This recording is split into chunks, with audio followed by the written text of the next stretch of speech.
We're on with Adam Santangelo, creator of the indie comic Mantle.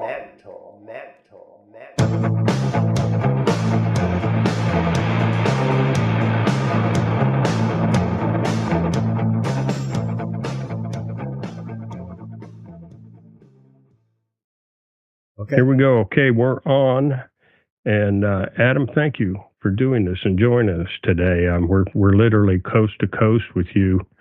I'm in Tennessee, David's in Temecula, and you're in Toronto. So thank you for taking the time out today. We're all over the map. Yeah, no, I'm very happy to be here. Thanks so much for having me. Right on. This is great. Kind of looking forward to it, to talking with you. Really enjoyed your book, Mantle. I do have it. I've got it on my iPad. I also have it on the big screen while we're talking. Okay. But yeah, it's a good book. I really enjoyed it. And I have actually, so that we'd be prepared, I've gone through the book a couple of times. So we have some great things that we're going to be asking you about it and how you got there with the story. All right. And thank you so much. Thanks for reading it. Oh man. It really caught my eye when I saw it on your Twitter or X feed. It just had the cover and everything was really eye catching, and we were just discussing a little bit as we're kind of going through reviewing your work.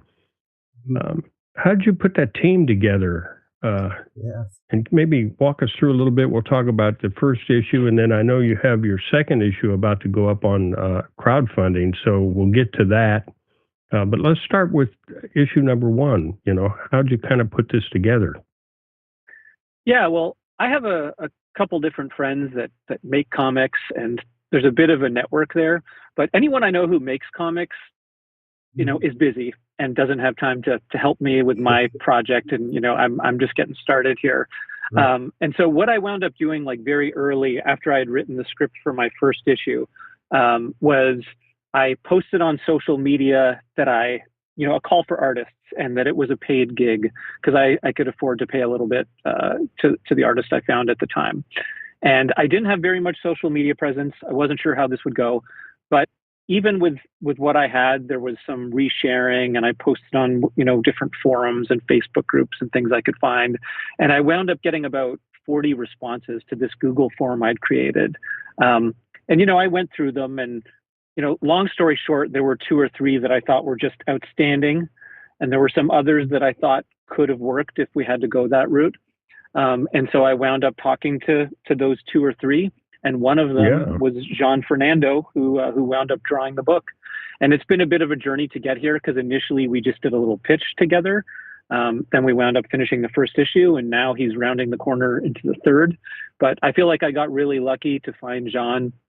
He's actually based out of the Philippines, so he's in Manila. Oh, man. He draws the suburbs of Toronto like he lives here, but he's very far away. And I very fortunate to be working with him. We get along well. So do you guys work on like a Teams or a Zoom type experience? It's almost been entirely email, actually. Really? But yeah. We I mean, I've written up all of my scripts, you know, in some detail, and so in some ways they speak for themselves. But we have like very fluid email exchanges. Like, you know, he'll often if I message him, he'll respond to me within the day or vice versa. And that was something I was looking for really early in the process, is how easily can we collaborate. And we've got a long way over email. Well, I love his artwork. I mean, it's you picked the right person to draw this story because it fits right along with your script. He's the right guy, and the colorist too. The colorist is fantastic. Oh yeah, I didn't talk about the rest of the team, but Irma actually did come out of my Toronto network. So as I started to have pages come in, and you know, I sat on the black and white artwork for a while because I was trying to decide like exactly how I was going to publish this project. But when it came time to color it, a friend of mine referred me to Irma. So Irma does some of her own work, like she has her own website. You can see all the stuff she's done. But she does some coloring for major publishers like Marvel, DC, Boom. And, you know, we connected. That's pretty major. She was open to coloring this. And so, yeah, I feel like we've gotten really lucky with the colors as well. what's the format you received then? The pages. What does Gian send you?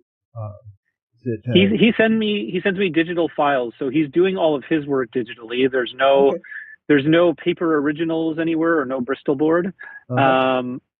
And yeah, he'll send me TIFF files, very high resolution, and then we're doing everything like via cloud storage. Like he'll put them in a folder. I'll take them down. I'll put them in another folder for the colorist, and we have kind of a whole digital pipeline going on. Oh, excellent! And so then Irma also then does all the coloring digitally as well.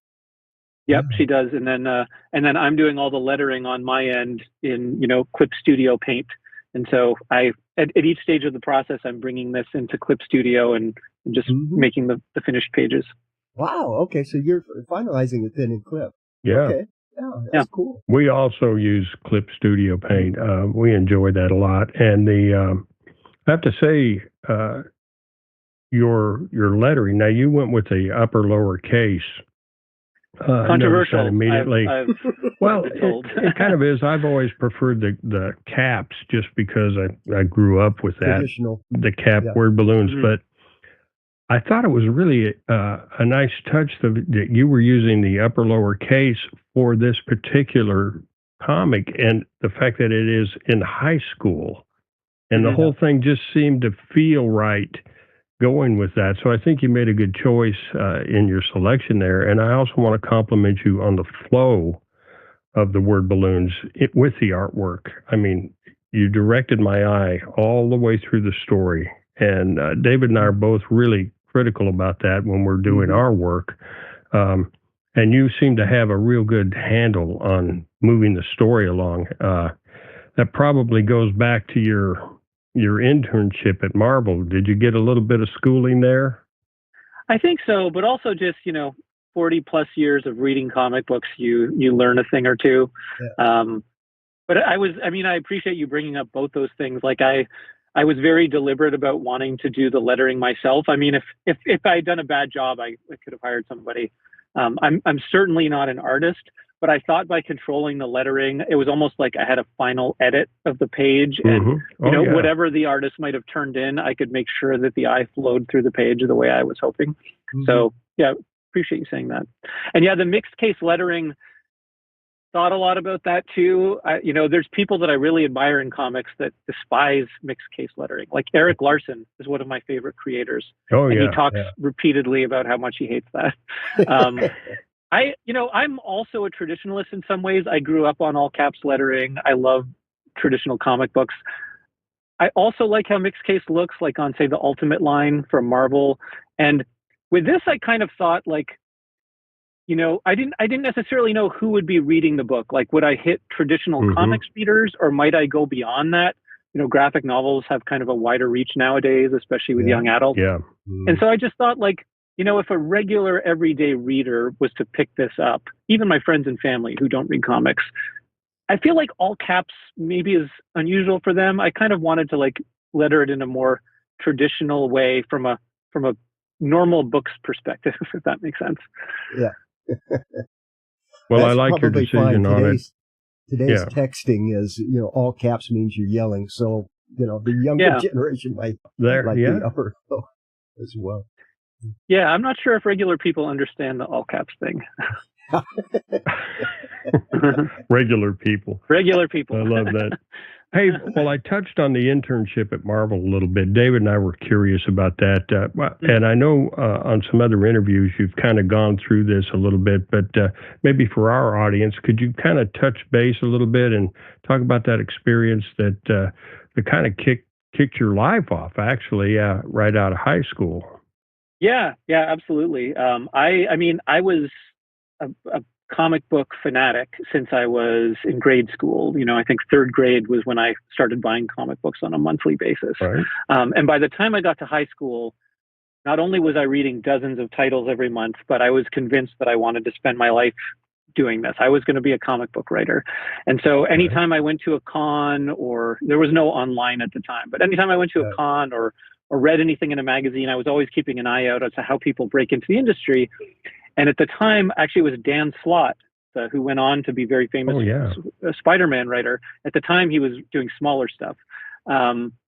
but he talked about how he broke into Marvel as an intern. So I immediately went off and looked into how Marvel's internship program worked. I think I called them and asked for some information. And basically what they said is, as long as you have credit from your school, you can become an intern. And so I went to my school's guidance department. And yeah, I was in high school at the time, and I was in Canada as well. And anyway, they all thought it was kind of a novelty that someone was willing to come all the way from Canada to New York City to do this, but I had family there to live with. And long story short, I worked 6 months as a Marvel intern, which, was everything from like making photocopies to opening FedEx packages of artwork to, but there'd be times I'd be making photocopies in the copy room, and John Romita would be standing next to me waiting to make his copies. So you can imagine, like, I was in my glory. Yeah. Wow. And while I was there, I have to say I'm impressed with my 17-year-old self. Like, I realized what a rare opportunity this was. So I started just like writing for fun and like scripting over, other stories, artwork for fun, and sharing it around so that people could see I was a writer and capable. And I wound up pitching stories to Spider-Man editors I was working with, sold 2 of them. So back in 1995, Spider-Man Unlimited number 11 has a 10-page story by me, drawn by Sal Buscema, which is another just crazy thing that happened. Oh, man, that's awesome. Sal Buscema called me and told me I did a good job. I mean, he knew I was a kid, and I think. Oh, man. That's great. And I'm a big fan of his work, and of course his brother John. But Sal, man, that guy. Yeah. He drew everything and everybody. Yeah, and I almost feel like his work was underappreciated at the time. Like, I look back now and I think it's fantastic. Not by us. Yeah. We really enjoyed his stuff, but he really became a go-to guy for Marvel. Yeah. And you had his. He actually drew your story. That's pretty awesome. Yeah, well, he was so prolific. Like, I think he was drawing Spectacular Spider-Man as the regular artist at the time. Okay. But like, if they had like a 10-page backup, and maybe the editor was just being generous to me as well, but they just sent him this 10-page backup, and he drew it and inked it himself, and it was an honor. Wow. So between that and another 6-page story, I had that experience. But it was kind of crazy. Then after that, I went back home and I finished high school in Toronto, and I tried to stay in touch, and I was pitching other ideas, but Marvel declared bankruptcy within about a year of my time there, which a lot of people don't remember. Mm-hmm. There was no movies or anything at that time. And long story short, I went to university and studied writing, but I didn't write comics again for 30 years. I just went on with the rest of my life. I almost didn't realize like what a rare experience that was, and how hard it might be to ever get back that way again. Right. Wow. That's pretty cool. Yeah. One of the highlights of my whole life. It was awesome. Kind of sounds a little like David and I. We drew comic books together as kids. That's why you mentioned earlier the red vines behind me. Red vines. Yeah, we fueled our comic book sessions as kids, and we had a love of comics early on, as yourself. And then we both went on to other careers. And then about 10 years ago, we got back together, and because of the advent of the internet and Skype and being able to work over the internet, we began to work on comics again together. Actually, so it's kind of like years ago, Freddie. 20. There you go. Time do fly. 20 years ago, we got back together. So we kind of had a similar experience, and now you're back into comics. Where did you go for those intervening years? What kind of career did you gravitate to? I wound up, I guess I started working in customer service and like operations at companies, gravitated towards tech companies and working in product at different tech companies. So I've had a technology oriented career, and still do, on the side. And, I had a kid, got married, lived life. And it's only as my daughter is 8 years old now, and only as she's got a little bit older and requires a little bit less, hand holding, I wound up having some bandwidth free to consider coming back to a project like this. Yeah. Family will do that kind of. Takes your time. Yeah. Not that it's And bad, it's not that I but did it's nothing. good. Yeah, totally. And it's not that I did nothing creative along the way. Like when I was in my 20s, I made a small, like, micro budget film, which was a ton of work over several years. But, oh yeah, comics, I don't want to say comics are easy, but maybe comics are easy by comparison. Like, part of why I came back to doing comics is it just felt like something I felt confident I could make a good product. And like we just talked about the digital pipeline, like I felt like I understood all the moving parts and I could put together a team and we could make something nice and it would be manageable. Mm-hmm. And you did put together a good team, and we touched on that a moment ago, but let's talk a little bit about the story of Mantle. Mm-hmm. In this first issue, you set it up beautifully. The environment, the fact that your main character, VJ, he's in a universe where there are superheroes, and you did that beautifully in just the first page where he's viewing a news feed on his cell phone on his school bus as he's going to school, and that sets up the environment beautifully. Let's talk a little bit about that story, and maybe you've got some personal experiences to draw from that created this kind of main character VJ. Why don't you kind of tap on that, and then we'll talk about your second issue. Sure. We don't want to have a spoiler alert or anything to anybody, no spoilers. But, but the story, does, to me, can touch everybody. Anybody who's gone to high school can relate to this story. That's the cool thing. Yeah, absolutely. I mean, for anyone who hasn't read it, I'll give the non-spoiler summary. Okay. It's about a 14-year-old boy named BJ who's really badly bullied in high school, and then he finds a power glove in his dead father's closet, and he has to decide what to do with it. And sure enough, he decides to bring the weapon to school and use it against one of the bullies. And that's more or less what happens in our first Something issue. We all dreamt about doing. Yeah. And I mean, I was bullied in high school. That's probably the autobiographical piece of this. Like when I sat down at the outset of this process and thought, what do I want to write about? I thought, there's something really powerful in that idea of like, what if I had the power to get revenge? And I think I kind of wanted to take a slightly darker view of it. Like, everything going back to Spider-Man is about, the nerdy high school kid and the power and responsibility. But I thought, maybe I would give it a little bit of this modern edge. Like this is a problem even in modern society is, right. kids being very upset and frustrated in school and taking revenge in different ways. So there's this slightly edgier side to it. And at the same time, I wanted to do superheroes. That's one of the things I love most in comics. And so I had this idea that like, well, what if this is set in a world of superheroes and it ties with the story in certain ways, some of which are still to be revealed, but it's this world of superheroes that's outside of where the one VJ lives in. Like VJ is getting beat up on the school bus and nobody's coming to help him. They have bigger fish to fry. Yeah. So he's kind of left to his own devices.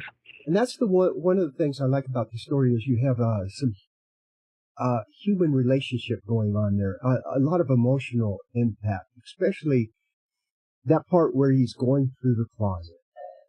That is. Yeah, absolutely. And the artist captured it, and, I think that I'd like to know how you explain that to the artist for him to capture that. Was that in the script like that? How'd you write that out? It was. I mean, it's so nice to hear that you enjoyed those parts of the story. Like I wrote the script panel by panel, so I would visualize the page in my mind, but all I wrote was panel 1, panel 2, panel 3. And generally, Gian came back with layouts that were far more dynamic and interesting than what I had envisioned. But like for that closet sequence,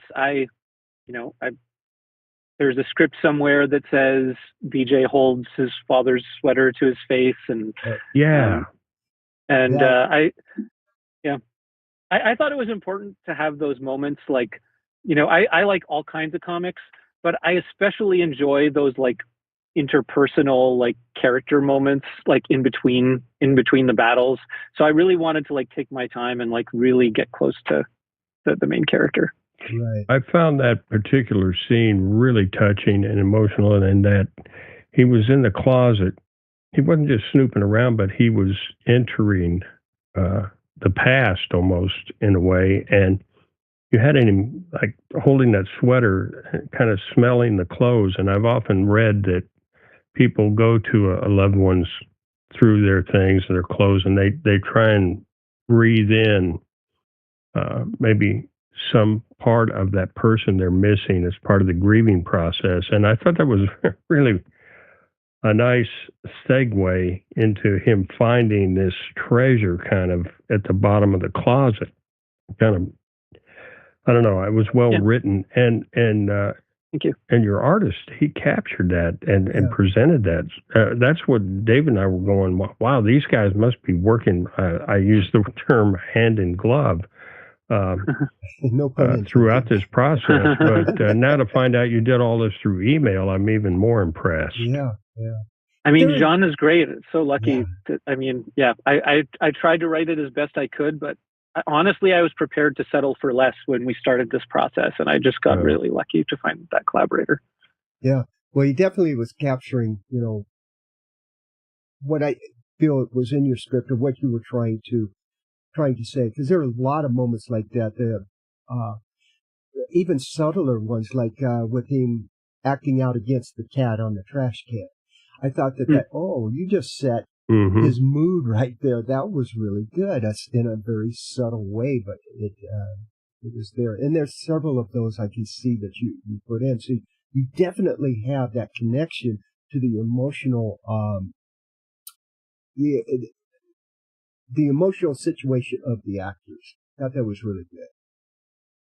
Oh, that's nice. I felt like these you were make me actors. feel like a good writer here. Okay. Well, I think you are. Sorry, Freddie. No, I just felt like these were, you were dealing with actors here in a lot of ways. The characters are pretty vivid. I mean, the bullies they look a lot like the bullies I used to have to deal with. And David and I both together had a bullying experience when we were about 14. Together. And we managed to squeeze through that, but it was a turning point for me in my life because I went on to later study martial arts, and that was a big motivator. I wanted that superpower to deal with those kind of things moving forward in my life. And so those little moments that are pivot points for you, you displayed that really well in this story. And David and I picked up on that immediately. And to tackle the bullying topic in a way that you have done it is it's, I think, very socially responsible, and it is something, as David said, everyone can relate to it. In fact, if you've gone to high school, you can relate to this story. And it wasn't overly done. I mean, you did it in such a, I think, a classic way, a wonderful way, and that, he got his revenge without anybody really getting hurt. That was kind of cool. But the bullies were just like you would find older kids, you didn't over exaggerate anything, I didn't think. I thought it was just right, spot on. Yeah. Well, I will tease the second issue by saying that the consequences of what he did in the first one are greater than you might think at the end of that first issue. They should be. I mean, in reality. Yeah. He messed up some I wanted to go into that next. So beautiful blend, because tell us a little, we were both like, well, where does this go from here? So tell us a little bit about your new crowdfunding launch and it with issue number 2. I'm really interested in where this is going. Yeah, so there are going to be 4 issues of Mantle in total. It'll be about 100 pages as a graphic novel eventually. But the second issue picks up where the first one left off, and trying not to totally spoil the ending of the first one for those who haven't read it.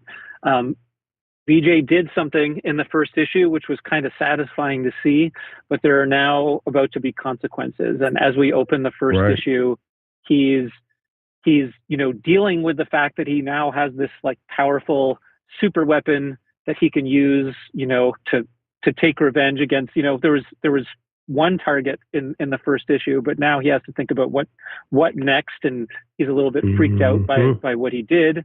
but there's also consequences for, the damage, keeping it vague here, but the damage that BJ did in the first issue. And so he's going to be, realizing those consequences as well. So I would say issue 2 really kind of like ups the ante and sets up the rest of the story. And to elaborate on this, there's a Kickstarter, which I think by the time you hear this will be live. And I'm planning to ship copies of the book by the end of this year. So, fingers crossed you will have them in your hands by the end of the year, by the end of December, if you back the campaign. And just really looking to getting another issue out there and having 2. Yeah. Well, that's awesome. To seeing the next issues, definitely. No, thanks. Now, I'm a little curious on your crowdfunding. You're running this on Kickstarter with all the options out there. Why don't you tell us a little bit about your selection for that particular company and the advantages you're finding there? You've had a successful campaign already, so I think for some of our indie comic creators out there that might be watching this, your insights may be valuable. Yeah, well, I have to say, I went with the front runner. Like I had early on, I was trying to decide what to do with this project in general. Like, is there any way I could attract a publisher? Am I just going to self-publish it? Do I need Kickstarter as like a source of funding, or could I just sort of finance it in other ways and then just sell the book to recoup my investment? But in the end, I was convinced that first of all, that crowdfunding was worthwhile just as a way of like pre-marketing the book. Yeah. And I am an introvert by nature. It may not necessarily be obvious from our conversation, but it's my inclination to just like sit in a room on my own. And I realized that if I didn't get out front of this book and market it somehow, I would wind up with, a box of books in my basement and, be kind of like, what now? So crowdfunding forces you to get out ahead of it and to sort of do some pre-selling, assuming you do it well. And I guess I just went with Kickstarter because it's the front runner. Like since marketing the book was a big priority for me, not just raising money, but reaching as many eyeballs and audiences as possible. I just thought Kickstarter has like the most natural, built-in audience. I wasn't sure how much of that I would capture, but might as well go for it. I also just assumed like the features of the platform would be probably better than anywhere else. And I guess I was aware of like other things like Zoop, for example, but to the extent that I looked into that just a little bit, it looked like something that might have worked better for a more established creator.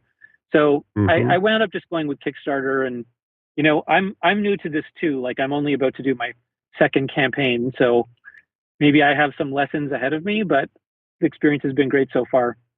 And yeah, to address your question, like friends and family were key. I really leveraged my own personal network as much as I possibly could to get the word out on the first campaign, and we got off to a great start. We funded like within an hour, and I think we wound up with like 135 backers, something like that. That's amazing. That's great. Yeah. Yeah. No kidding. Well, we'll be jumping on board this next one. Yeah. We will jump on board for issue 2. The other thing I try to remember, and it's maybe good for other creators to hear too, is that like the Kickstarter is just the beginning. Like since then, I've done a few stores and events, sitting at a table, hawking Mantle #1 myself. And that's, really that's how this book, I think, will find its audience over time. The Kickstarter just gets it going and sells an initial round of copies. Yeah. Now, how are you doing that? Do you have someone setting up these signing events for you, or kind of walk us through a little bit of that? Oh, it's all just me. There's no team or anything like that, other than the team who made the book. The rest is me. So, wow, as I meet people, I ask how they're doing it, and I've met other creators, local creators who are doing the Kickstarter thing, and people online. So, I'll find out about stores that are welcoming to indie creators, or I look for, like, I'm aware of the local cons, and I look for book events in the city. So I've done a few of these so far. I have another one coming up in November, and I hear about podcasts like yours through frankly, I was pretty ignorant to like the indie comics network on social media prior to getting out there with Mantle number one. But I've met all sorts of interesting people like yourselves through doing that. So it's a journey, and I'm learning all kinds of things as I go. Yeah. Well, I appreciated you reaching out to us initially. I guess you saw something we had posted, and thus here we are now. And at the time, I told you we were a little bit tied up, but you've been very patient, and now because of you reaching out, we're now at a point where we can put this together. Yeah, I think that's the thing. I mean, first of all, thank you so much for having me on. And yeah, I think we'd had some interactions online, and you had reposted some of my social media, and I appreciated that. And I'd seen the great stuff you were doing. And yeah, I think as you get old, like when I was younger, I was much more shy and timid, I think. And as you get older, you realize like, what's the big deal? If you're interested in doing something, just ask and see what comes of it. So yeah, right on. We wish you a lot of success with this series. Looking forward to number 2. I understand number 3, did you mention, is already under construction? You've got some artwork and it's under construction. It's fully written. The script for all 4 is written. And Gian, the art takes longer than the writing. Yeah. So Gian is working away. I think several months into next year, we'll Kickstarter the 3rd issue. But yeah, excited. The second one is ready to see the light of day. The second is fully finished, and Kickstarter is just to print it. Well, we really like his artwork. I love his perspective, how he moves the camera around and to help tell the story. He really, and I know you've got some input on that as well. The collaboration is, I'm amazed at how you're doing this just through email. So, I'm looking forward to seeing how this finishes. And also, David and I both appreciated the fact that he's also doing the covers. I always loved a comic book if the interior artist did the covers. I know the early Avengers and all that stuff when John Buscema was taking over the Avengers, man, all of a sudden the covers matched the interior, and it was always like it made the whole comic to me seem more cohesive, and so we noticed right away. When I like that cover, then I'm getting the same vibe on the interiors. It's a complete package that way to me. Although I love the Alex Ross covers and all of this stuff, there's 2 rules of thought in all of that. But I've always been a big fan of the interior artist doing the covers. I lean the same way. Like when I was coming up as a reader in the late 80s and early 90s, like that was more common. Either the interior artist does the cover, or you have a cover that's at least in the style of the interior artist. And I love some of the cover artists today that a lot of them don't even do interior work, but it is a sort of weird experience to me when you have like something on the cover and then a completely different style inside, and maybe it is or isn't what you were hoping it would be.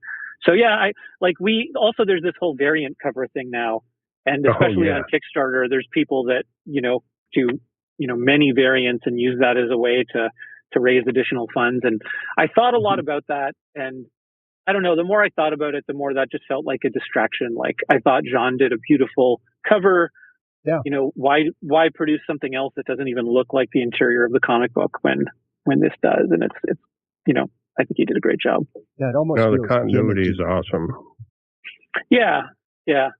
Like as you said, there's artists that do a great job of it, and I sometimes love those, but I lean towards wanting the exterior to reflect the interior. Where can people buy Mantle? Do you want to go over a little bit of your marketing as far as where they can find this book? Sure. Well, Mantle number 1 is out there right now.